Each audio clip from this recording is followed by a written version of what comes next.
আসসালামু আলাইকুম রহমতুল্লাহ। প্রিয় দর্শক, আপনার স্ক্রিনে দেখতে পাচ্ছেন জয় দিন একটি নিউজ করেছে, জামাতের সঙ্গ ছাড়তে ভারতের শর্ত, কি করবে বিএনপি। বুঝতে পারতেছেন বর্তমান রাজনীতিতে ভারত বিএনপির উপরে হস্তক্ষেপ করতেছে এবং দেশের জনগণ যেটা বুঝতে পারতেছে বিএনপি যে শুধু খালি নির্বাচন চায়, নির্বাচন, এবং বিএনপির লোকজন বিভিন্ন সময় আমরা দেখি যে ভারতের সঙ্গে লেওজি মিটিং করে এবং বিভিন্ন পত্রপত্রিকায় উঠে এসেছে যে আপনার বিএনপির প্রতি ভারত সন্তুষ্ট, ভারত সরকার, বিজেপি সরকার বিএনপিকে সাপোর্ট করতেছে, সমর্থন। এছাড়াও আরও নিউজে দেখেছেন যে ভারত বিএনপির উপরে আস্থা রাখতেছে, এই ধরনের নিউজও আপনারা দেখেছেন।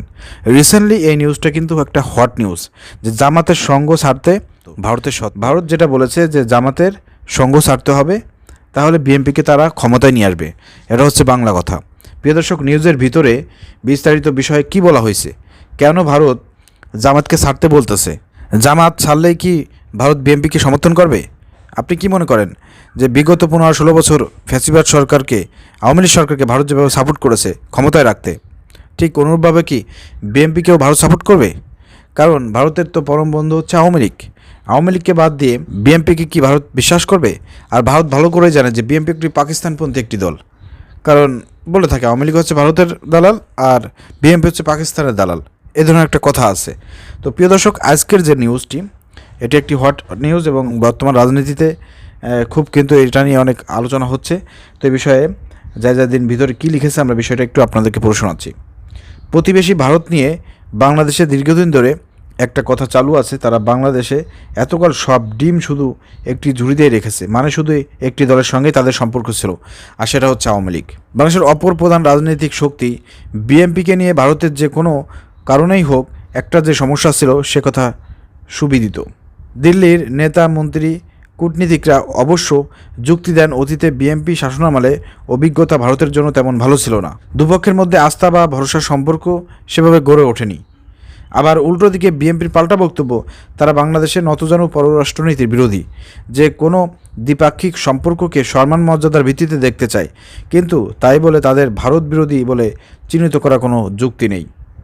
2014 সালে যখন নরেন্দ্র মোদী নেতৃত্বে বিজেপি প্রথমবারের মতো ভারতের ক্ষমতা আসে, বিএনপির তরফে সম্পর্কের এই শিথিলতা দূর করার একটি সক্রিয় উদ্যোগ লক্ষ্য করা গিয়েছিল। সম্ভবত বিএনপি ধারণা ছিল কংগ্রেসের সঙ্গে আওয়ামী লীগের প্রায় ঐতিহাসিক একটা সুসম্পর্ক রয়েছে। তাদের শাসনের অবসানের পর দক্ষিণপন্থী বিজেপির সঙ্গে বিএনপির মধ্যে একটা নতুন সমীকরণের সূচনা হতে পারে। প্রাথমিকভাবে তাতে দিল্লির দিক থেকে কিছুটা ইতিবাচক সাড়া মিললেও শেষ পর্যন্ত সেই সম্পর্কও সেভাবে গড়ে ওঠেনি। উল্টো দিকে প্রায় রেকর্ড সময়ের মধ্যে জমাট বেঁধেছে নরেন্দ্র মোদী আর শেখ হাসিনার পার্সোনাল কেমিস্ট্রি বা ব্যক্তিগত রসায়ন, মজবুত হয়েছে দুই সরকারের সম্পর্ক। এর পাশাপাশি বাংলাদেশের পরপর 3 প্রশ্নবিদ্ধ নির্বাচনে ভারতের চোখ বন্ধ করে আওয়ামী লীগ সরকারকে সমর্থনের ঘটনাও দিল্লির প্রতি বিএনপির অবিশ্বাসকে বদ্ধমূল করেছে। কিন্তু 2024-এর 5 আগস্ট বাংলাদেশে যে নাটকীয় পট পরিবর্তন ঘটে গেছে, সেই ঘটনা প্রবাহ বিএনপির সঙ্গে ভারতের সম্পর্কে একটা বাকবদলের অবকাশ তৈরি হয়েছে। দিল্লির পর্যবেক্ষকরা মনে করছেন ভারতের বিশেষ কয়েকটি দাবি বা প্রয়োজনে যদি বিএনপি ইতিবাচক সাড়া দেয়, তাহলে ভারতের দিক থেকেও বন্ধুত্ব ও সহযোগিতার হাত বাড়াতে কোনো অসুবিধা থাকার কারণ নেই। কারণ আওয়ামী লীগের চট করে রাজনৈতিক কামব্যাকের কোনো লক্ষণ দেখা যাচ্ছে না এবং বাংলাদেশের পরবর্তী নির্বাচনে বিএনপির ভালো ফল করার যথেষ্ট সম্ভাবনা আছে।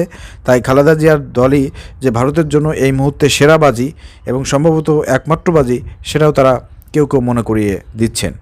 ঢাকায় নিযুক্ত ভারতের সাবেক হাইকমিশনার রিভা গাঙ্গুলি দাস অবশ্য জোর দিয়ে বলেছেন, বিএনপির সঙ্গে ভারতের এতকাল কোনো যোগাযোগ ছিল না, এই কথা মোটেও ঠিক নয়। দেখুন, এটা একটা ভুল ধারণা। এই ধারণাটা তৈরি হওয়ার কারণ আওয়ামী লীগ একটা খুব লম্বা সময় ধরে ক্ষমতায় ছিল। তো ওই পুরো সময়টা আমরা খুব স্বাভাবিকভাবেই গভর্নমেন্ট টু গভর্নমেন্ট লেভেলে তো আওয়ামী লীগের সঙ্গে ডিল করব, তাই না? তার মানে এই না যে অন্য কোনো পলিটিক্যাল পার্টির সঙ্গে আমরা ডিল করতাম না বা কোনো এঙ্গেজমেন্ট ছিল না, বরং ভালোই ছিল।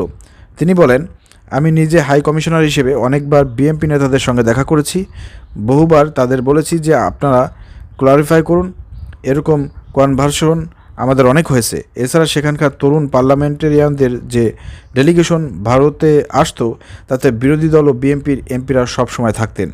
কাজেই এটা বলা ভুল আমরা ওদের সঙ্গে কথাই বলতাম না বা কোনো এঙ্গেজমেন্ট ছিল না। তবে বিএনপির সঙ্গে ভারতের যে ঠিক আস্থার সম্পর্ক গড়ে ওঠেনি, এই কথাটা দু দেশের সকলেই জানেন ও মানেন। বিজেপির সিনিয়র নেতা পার্লামেন্টেরিয়ান শ্রমিক ভট্টাচার্য বলেন, আমরা চাই বাংলাদেশে একটি সুষ্ঠু গণতান্ত্রিক ব্যবস্থা ফিরে আসুক, বাংলাদেশে অবাধ ও শান্তিপূর্ণ নির্বাচন হোক, মানুষ যাকে চাইবে সে দেশে আমরা তাকে বেছে নেব, কিন্তু মৌলবাদ থেকে সরতে হবে। একদিকে জামাত ইসলামী ও বিএনপির সঙ্গে বিএনপির দূরত্ব বাড়ছে, আর এই কারণে দিল্লির এখন একটা সম্পর্ক স্থাপনের ভালো সুযোগ বলে মনে করছেন ভারতের কূটনীতিকরা। এ বিষয়ে ঢাকায় ভারতের সাবেক হাইকমিশনার রিভা গাঙ্গুলি দাস বলেন, ডেফিনেটলি জামাত আর বিএনপির মতবিরোধগুলো এখন খুব স্পষ্ট। ওনাদের একজন বড় নেতা এটাও বলেছেন যে কোনো অ্যালায়েন্স হওয়া সম্ভব না। আমি নিশ্চিত এই ডেভেলপমেন্টগুলো ভারত সরকার নিজেদের তরফ থেকে খুব সতর্কতার সঙ্গে দেখছে এবং অ্যাসেস করছে। জামাত ইসলামের ব্যাপারে বিজেপির এমপি শ্রমিক ভট্টাচার্য বলেন, আমরা স্পষ্টতই জামাতের চিন্তাভাবনা তালেবানাইজেশনের কনসেপ্টের ঘোর নিন্দা করি। এটার বিরোধিতা আমরা করছি এবং করে যাব। তিনি আরও বলেন, ভারতের কর্মকর্তা ও নীতি নির্ধারকরা এখনও একান্ত আলোচনায় পরিষ্কার বলেছেন, আগামী দিনে বিএনপির সঙ্গে তাদের যে কোনো সম্পর্কের ক্ষেত্রে অন্যতম প্রধান শর্ত হতে হবে জামাতের প্রত্যক্ষ ও পরোক্ষ সঙ্গ ত্যাগ করতেই হবে। অন্যদিকে বিএনপি ভারতের মধ্যকার সম্পর্কের ক্ষেত্রে সম্ভবত সবচেয়ে বড় অস্থিতির জায়গাটা হলো 2001 থেকে 2006 অবধি খালেদা জিয়ার নেতৃত্বে 4 দলীয় জোট সরকারের শাসনামলে বিভিন্ন ঘটনা। ভারত বিশ্বাস করে ওই সময় আলফাসহ ভারতের উত্তর পূর্বাঞ্চলের বিভিন্ন বিচ্ছিন্নতাবাদী গোষ্ঠী বাংলাদেশে ঢালাও আশ্রয় পেয়েছিল। চট্টগ্রাম বন্দর দিয়ে আলফার জন্য ট্রাকে করে অস্ত্র পাচারের ঘটনাও এই সময়কারী।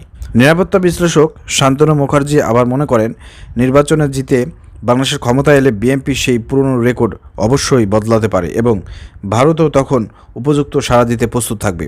এছাড়া ভারতের পর্যবেক্ষকরা মনে করেন, সেভেন সিস্টার্সের বিচ্ছিন্নতাবাদীরা যদি বাংলাদেশে প্রশ্রয় না পায়, চট্টগ্রাম বন্দর ব্যবহারের সুবিধা বহাল থাকে, তাহলে বিএনপির সঙ্গে ডিল করতেও ভারতের কোনো সমস্যা নেই।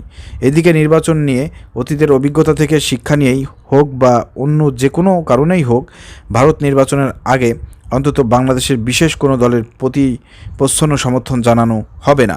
যদিও করে তাহলে অন্তত সেটা প্রকাশ করা হবে না। এই মুহূর্তে ভারতের কৌশলটাই বাংলাদেশের যত তাড়াতাড়ি একটি সুষ্ঠু অবাধ নির্বাচন আয়োজন চাপ দেয়া এবং তাতে যারাই যেতে ক্ষমতায় আসুক তাদের সঙ্গে একটা ওয়ার্কিং রিলেশনশিপ তৈরির পথ প্রস্তুত করে রাখা। বিজেপির রাজ্যসভা এমপি শ্রমিক ভট্টাচার্য বলেন, আওয়ামী লীগ যখন ক্ষমতায় ছিল তখন স্বাভাবিকভাবেই ভারতের সঙ্গে সম্পর্ক তার বেশি থাকবে, এটাই কাঙ্ক্ষিত ও এটাই হয় স্বাভাবিক। তো প্রিয় দর্শক, বিস্তারিত আপনাদের সামনে আমি পড়ে শোনালাম। আপনারা যারা জ্ঞানী আছেন আপনারা বুঝতে পারতেছেন। এখন দেশের জনগণকে আমি একটা কথা বলতে চাই যে বাংলাদেশ নিয়ে ষড়যন্ত্র হচ্ছে। আমরা আসলে মূলত এই বাংলাদেশের মাটি থেকে বহির্বিশ্বের বিশেষ করে ভারতের আধিপত্য বিস্তার আমরা কিন্তু এটা ভেঙে দেওয়ার জন্যই কিন্তু আমরা এই 24 বিপ্লব সংগঠিত করেছি। আপনারা জানেন যে বিগত 15 বছর ধরে ফ্যাসিবাদ সরকার শুধুমাত্র ভারতের কথা অনুযায়ী এদেশ পরিচালনা করেছে, আপনারা জানেন। আর এই বাংলাদেশের মাটি থেকে ভারতপন্থী রয়্যাল এজেন্ট সহ ভারতের দালালদেরকে তাড়ানোর জন্যই কিন্তু আমরা এই সংগ্রাম লড়াই করেছি এবং তাদেরকে কিন্তু তাড়িয়ে দিয়েছি। অতএব ভারতের কোনো গোলাম, ভারতের কোনো চাকর, ভারতের কোনো দাস, এমন কোনো দল আমরা বাংলাদেশের মাটিতে ক্ষমতা দেখতে চাই না। এটা দেশের জনগণের কাছে স্পষ্ট। অতএব বিএনপিকে তারা ক্ষমতা আনবে নাকি জামাতকে ক্ষমতা আনবে, দেশের জনগণের কাছে স্পষ্ট এবং ক্লিয়ার। জামাত যদি বিএনপির সঙ্গে থাকে, বিএনপির সঙ্গে যদি জামাত থাকে, তাহলে ভারত বিএনপিকে কখনোই সাপোর্ট করবে না। তো এই থেকে স্পষ্ট হয়ে গেল যে বাংলাদেশে জামাত এবং বিএনপির মধ্যে দ্বন্দ্ব বাঁধানোর মূল কারিগর হচ্ছে ভারত। আর ভারত যেহেতু আওয়ামী লীগকে সমর্থন করে, তো আওয়ামী লীগের শেখ হাসিনা তলে তলে কিন্তু সে পিন দিচ্ছে ভারতকে, এবং ভারত কিন্তু আওয়ামী লীগের কথা মতনই চলতেছে, শেখ হাসিনার কথা মতনই কাজ করতেছে। বাংলাদেশে বিএনপি এবং জামাতের মধ্যে দ্বন্দ্ব বাঁধাতে পারলে সেখানে কিন্তু আওয়ামী লীগের প্লাস পয়েন্ট এবং ভারতের প্লাস পয়েন্ট। এই জন্য কিন্তু এই সত্যগুলো তারা জুড়ে দিচ্ছে। এবং এই সত্যে আমরা দেখতে পাচ্ছি বাংলাদেশে আমাদের বিএনপিরও কিছু ভারতের দালালপন্থী কিছু লোকজন আছে, নেতা আছে, তারাও পিছন পিছন আসতেছে এবং তারাও বিভিন্ন সময় ভারতে গিয়ে ওই আপনারা জানেন যে ভারতের যে বড় বড় কিছু নেতা আছে তাদের সামনে নমনম করতে থাকে, তাদের সামনে মাথা নিচু করে দাঁড়িয়ে থাকে। এই বিষয়গুলো কিন্তু স্পষ্ট এবং সবার কাছে কিন্তু প্রমাণ আছে। এগুলো ছবি, ভিডিও ফুটেজ সব কিছু কিন্তু আছে।